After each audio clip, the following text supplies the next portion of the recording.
네, 지금부터는 한덕수 권한대행의 헌법재판관 후보자 지명과 관련해서 헌법 소원과 또 효력 정지 가처분 신청을 제출한 김정환 변호사와 함께 더 자세한 이야기 나눠보겠습니다. 어서 오세요. 네, 안녕하세요. 네, 일단 이번에 헌법재판소에 이런 헌법 소원과 그리고 효력 정지 가처분 신청을 제출한 이유부터 한번 좀 여쭤봐야 할 것 같아요. 예, 저는 변호사가 되기 전부터 대학에서 헌법행정법을 강의를 했었고요. 네. 지금도 이제 헌법행정법을 강의를 하고 있는 공법 전문 변호사입니다.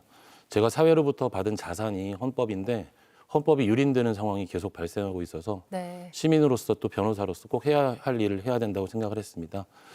헌법재판소는 사실은 대한민국 헌법 규범을 위한 가장 최고의 결정을 내리는 기관이지만 수동적 기관이잖아요. 네. 그러니까 본인들이 사건을 선택할 수가 없습니다.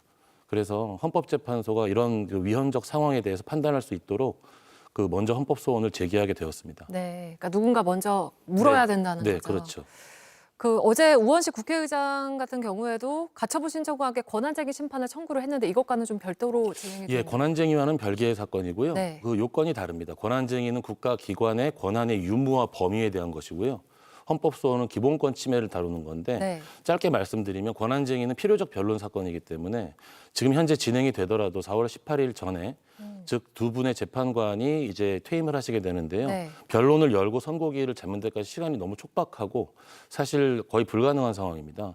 근데 헌법소원은 서면 심리로 이루어지기 때문에 굉장히 빨리 이루어질 수 있고요. 네. 그래서 빠르게 제출하게 되었습니다. 언제쯤 결론이 나올 거라고 예상을 하시나요? 말씀하신 것처럼 문영배 이미선 재판관이 퇴임하는 18일 이전에 좀 나올 수 있을까요? 퇴임하시면 이제 7인 재판부에서 심리를 하게 되는데요. 퇴임하시기 전에 9인 재판부에서 심리를 해주셨으면 하는 바람이었는데 네.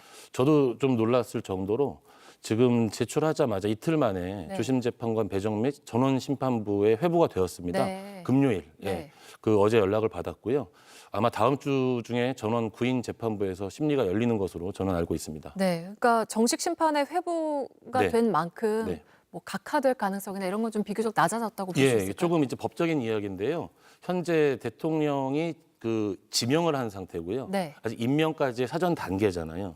그래서 지명 단계에서 이걸 다툴 수 있느냐라는 각하 가능성이 사실은 뭐 없지 않았습니다. 네. 제가 이론 구성을 하기를 지명과 임명까지 쭉 연결되는 중간에 인사청문 요청안까지가 필수 불가결하게 불가분적인 관계이기 때문에 반드시 심판을 받아야 된다. 그래서 청구 취지도 이렇게 주의적 예비적으로 나누어서 청구를 했는데 그 부분이 받아들여진 것 같아서 굉장히 좀 기분 좋게 생각하고 있습니다. 네. 그러니까 만약에 가처분 신청이 인용이 되면 네. 그런 재판관 임명 절차는 일단 즉시 중단이 되는 겁니까? 네, 그렇죠.